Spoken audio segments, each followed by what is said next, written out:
Sriharsha emergency care నర్సీపట్నంలో మొట్టమొదటిసారిగా ICU మరియు ventilator సదుపాయాలతో 24 గంటలు అత్యవసర కేసులు చూడబడును. షుగర్ మరియు క్రిటికల్ కేర్ విభాగంలో అపార అనుభవం కలిగిన డాక్టర్ శ్రీహర్ష ఆకెళ్ల గారు 24 గంటలు అందుబాటులో కలరు. Sriharsha emergency care address Bangaraju theatre road, Narsipatnam. Contact 9032051777. Welcome back to V news. నర్సీపట్నంలో 3 నెలల తర్వాత సాధారణ మున్సిపల్ సమావేశం. నర్సీపట్నం మున్సిపల్ కార్యాలయం 3 నెలల తర్వాత నర్సీపట్నంలో సాధారణ మున్సిపల్ సమావేశం జరిగింది. ఈ సమావేశంలో తెలుగుదేశం పార్టీకి భారీ మెజారిటీతో ఇచ్చిన ప్రజలకు కౌన్సిలర్ ధనిమిరెడ్డి మధు, డబ్బీర్ శ్రీకాంత్ కృతజ్ఞతలు తెలిపారు. తెలుగుదేశం పార్టీని ఆదరించి మెజారిటీలో గెలిపించిన ప్రజలకు ధన్యవాదాలు తెలుపుతూ ధనిమిరెడ్డి మధు మాట్లాడుతూ మున్సిపాలిటీ అభివృద్ధి కోసం అధికారంలో ఉన్న ప్రజల కోసమే పనిచేస్తామని పేర్కొన్నారు. ఈ సందర్భంగా మున్సిపాలిటీలోని పలు సమస్యలు అధికారులను ప్రతిపక్ష కౌన్సిలర్లు ప్రశ్నించారు. వార్డు సమస్యలపై దృష్టి సారించాలని మున్సిపల్ చైర్పర్సన్ ను అధికారులు కోరారు. నీటి సరఫరా లోపాలు, పారిశుద్ధ్య సమస్యలపై ఈ సమావేశంలో నర్సీపట్నం మున్సిపాలిటీ అభివృద్ధి కోసం ముఖ్యమైన అంశాలు చర్చ జరిగింది.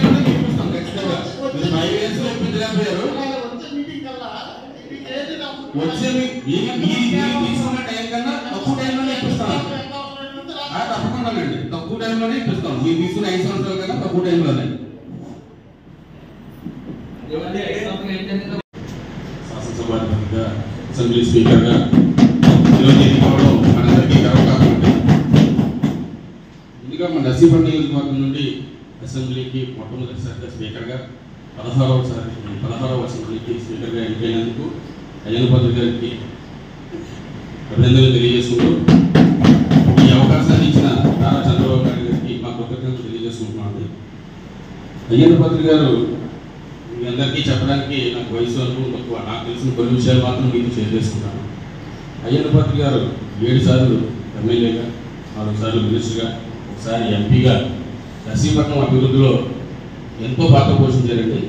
ఆయన మొట్టమొదటిగా సాంకేతిక శాఖ మంత్రిగా ఉన్నప్పుడే గవర్నమెంట్ పాలిటెక్నిక్ కాలేజ్ కానీ, డిగ్రీ కాలేజ్ కానీ తీసుకొచ్చి నర్సీపట్నం అభివృద్ధికి మొదటి పీజు వేసింది అయ్యనపాత్రి గారని చెప్పచ్చు. రెండవది, ఆయన రోడ్లు మరియు భవనాల శాఖ మినిస్టర్గా చేస్తున్నప్పుడు చాలా వరకు పంచాయతీ రోడ్లని ఆర్ఎండ్బీలోకి మార్చి వాటిని పూర్తి అభివృద్ధి చేసే కార్యక్రమం కూడా చేపట్టారు. అలాగే అటవీ శాఖ మినిస్టర్గా చేస్తున్నప్పుడు పెనుకొండ ఫారెస్ట్ అయితేనేమి, చెక్ డ్యామ్లు అయితేనేమి, ఆయుధ ఔషధ మొక్కల పెంపకం అయితేనేమి తీసుకొని అటవీ విభాగం పెంచడం కోసం కూడా చర్యలు తీసుకున్నారు. అలాగే పంచాయతీరాజ్ మినిస్టర్గా చేసినప్పుడు ఆంధ్రప్రదేశ్ చరిత్రలోనే చెప్పుకోదగ్గట్టు 25,000 కిలోమీటర్లు పంచాయతీలో సిమెంట్ రోడ్లు వేసిన ఘనత అయ్యనపాత్రి గారు మాత్రమే చేశారని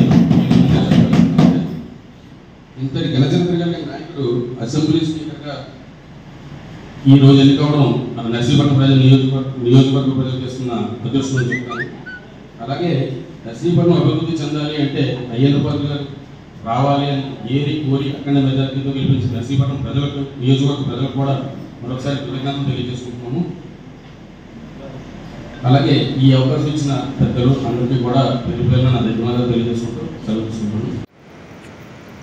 అందరికీ నమస్కారం అండి. 3 నెలల తర్వాత కౌన్సిల్ మీటింగ్కి వచ్చాము. ఈరోజు ఈ సందర్భంగా ఒక విషయం చెప్పాలి.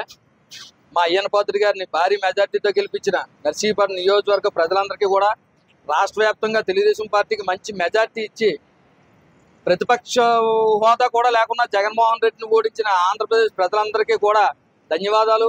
తర్వాత వాళ్ళ పాదాలకి మా శిరస్సు వంచి నమస్కారాలు తెలియజేసుకుంటున్నాను. ఇప్పుడు కౌన్సిల్ మీటింగ్లో చాలా వరకు అన్నీ కూడా డిస్కషన్ జరిగింది. 2 ట్రాక్టర్లు కూడా, రెండో అంశం ఏంటంటే ట్రాక్టర్లు కూడా పాత వాళ్ళకే చాలా అవినీతి జరిగిందని ఎన్నోసార్లు చెప్పాం. ట్రాక్టర్ల టెండర్ విషయంలోనే మళ్ళీ వాళ్ళకే రివెన్యూలు చేస్తున్నారు. రివెన్యూ చేస్తుంటే తప్పని మేము వ్యతిరేకించాం. తర్వాత శ్మశానం కూడా 28 లక్షలకు ఇంతకుముందు మేము ఆ కాంట్రాక్ట్ కరెక్ట్గా లేడు, నాశరకంగా రోడ్లు అయ్యి వేస్తానని చెప్పి ఇదివరకు కంప్లైంట్ ఇచ్చాం గంగాధర్ ఆయన మీద. ఆయనకే మళ్ళీ సింగిల్ టెండర్ మీద 28 లక్షలు శ్మశానం కూడా ఇవ్వడం జరుగుతుంది. దాన్ని కూడా మేము అబ్జెక్షన్ చేసాం. మా పార్టీ తరఫున మేము వ్యతిరేకించాము. తర్వాత ఇప్పుడు కూడా మళ్ళీ శానిటేషన్, లైటింగ్ ఏమీ బాగోలేదు ఇన్ని సంవత్సరాల నుంచి కూడా అని చెప్పేసి దాన్ని రెక్టిఫై చేయమని చెప్పేసి ఆఫీసర్లు గట్టిగా చెప్పడం జరిగింది. ఈలోగా వైసీపీ కౌన్సిలర్ ఒక లెస్ అంటారు, ఆఫీసర్ వల్ల మేము ఓడిపోయాం, మున్సిపల్ ఆఫీసర్ వల్ల ఓడిపోయాం చెప్తున్నారు ఆ వైసీపీ కౌన్సిలర్. అది అది అది వాళ్ళు ఏదో అనుకుంటున్నారు, ఆ తప్పుని ఆఫీసుల మీద తోసేస్తున్నారు తప్ప ఆఫీసులు సమంగా పనిచేయలేదంటే అది మీ వైఫల్యం. నాయకత్వ లోపం ఉంటేనే ఆఫీసులు సమంగా పనిచేయరు. అందుకనే మన అయ్యన్న పాత్రుడు గారిని మొన్న ఆఫీసులు అది కళ్ళడానికి వస్తే పక్కన ఉండమని చెప్తున్నారు. అవినీతి పాల్పడ్డ ఏ ఉద్యోగస్తులను కానీ ఎవరిని కూడా ఏ నాయకుల్ని కూడా అయ్యన్న పాత్రుడు గారు వదిలిపెట్టే పరిస్థితి అయితే ఎట్టి పరిస్థితిలోనే లేదు. ఆయన ఇంటికి వచ్చి మళ్ళీ బుక్కెలు వేయట్టుకుని పక్కన ఉండమని అందుకే చెప్తున్నాడు. అలాగే 100 అడుగుల రోడ్లోని కూడా అవినీతి జరిగిందని చెప్పి ఇంతకుముందు కూడా నేను కంప్లైంట్ అవ్వడం జరిగింది. దాన్ని పక్కన పెట్టారు. ఎమ్మెల్యే కానీ మాజీ ఎమ్మెల్యే గణేష్ కానీ ఎవరో పట్టించుకోలేదు దాన్ని. కాకపోతే మన అయ్యన్న పాత్రుడు గారు వెంటనే స్టాఫ్ని పిలిపించి ఆర్ఎంఓ అది పిలిపించి అఫీస్ సెంటర్లో దాని గురించి పూర్తి క్లారిటీ తీసుకొని దాని మీద యాక్షన్ తీసుకోమని చెప్పారు. ఆయన నిబద్ధత గల నాయకుడికి నిబద్ధత లేని నాయకుడికి తేడా ఏంటన్నది అయ్యన్న పాత్రుడు గారు చూపెడతారు. మేము ప్రతిపక్ష హోదాలో అయ్యన్న పాత్రుడు గారు ఉన్నప్పుడు తెలుగుదేశం పార్టీ నాయకులు కార్యకర్తలు మేము అపోజిషన్లో ఉన్నప్పుడు ఎలా ప్రవర్తించాలి, ప్రభుత్వం చేసే వైఫల్యాన్ని ఎలా ఎండగట్టాలో, ఎలా మా పార్టీని మా క్యాడర్ని ఎలా కాపాడుకోవాలో అయ్యన్న పాత్రుడు గారు ఆ కార్యక్రమం పూర్తిగా ఎలా చేయాలన్నది చేసి చూపించారు అయ్యన్న పాత్రుడు గారు. ఈ రోజు మాకు అధికారం ఇచ్చారు. అధికారంలో ఉన్నప్పుడు ఎలాగుండాలో కూడా అయ్యన్న పాత్రుడు గారు తెలుసు. 40 సంవత్సరాలు రాజకీయాలు ఉన్నారు. గత పాలకులు ఏవైతే తప్పులు చేశారో ఆ తప్పుల్ని మేము మళ్ళీ రిపీట్ చేయము, అలాంటి పొరపాటు పనులు కూడా చెయ్యం. అయ్యన్న పాత్రుడు గారు మళ్ళీ అపోజిషన్లో ఉన్నప్పుడు ఎలాగుండాలో ఆయనకు తెలుసు, అధికారంలో ఉన్నప్పుడు కూడా ఎలాగుండాలో ఆయనకు తెలుసు. మన స్పీకర్గా ఆయన కూర్చొని ఆయన హుందాతనం ఆయన మాటలు రాష్ట్ర వ్యాప్తంగా కూడా అందరూ కూడా హర్షించారు. మాకైతే రోమం లెక్కపరిచి ఆ మనిషి అలా మాట్లాడుతుంటే ఈ రోజు మన నర్సీపట్నం నియోజకవర్గాన్ని కీర్తి ప్రతిష్ట దశ చాటి చెప్పిన అయ్యన్న పాత్రుడు గారికి ఒకసారి కృతజ్ఞతలు తెలియజేసుకుంటూ సెలవు తీసుకుంటాం. గత 5 సంవత్సరాలు కూడా మున్సిపాలిటీలో చాలా తప్పులు జరిగాయి. మేము ఎప్పటికప్పుడు ప్రతి కౌన్సిల్ మీటింగ్లోనే కూడా అడుగుతూనే ఉన్నాం.